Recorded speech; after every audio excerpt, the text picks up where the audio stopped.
Habang guys, today magluluto tayo ng spaghetti, Pinoy spaghetti. Ito yan, pre-cook na natin ang ground beef at saka isunod natin itong corned beef kasi maraming mantika kaya kailangan alisan natin ang mantika at ngayon magpapainit na tayo ng kawali at lagyan natin ng olive oil, garlic, gisa na natin at saka sibuyas. At after nito, lagay na natin yung pre-cook na beef at lagyan natin ng butter. Lagyan natin din yung corned beef at lagyan natin ito ng ground black pepper at red bell pepper. At isunod natin ilagay yung hotdog.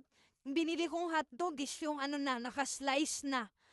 At saka ready to, ready to cook na talaga. At saka yung 3 tablespoon ng condensed milk. At saka yung spaghetti sauce.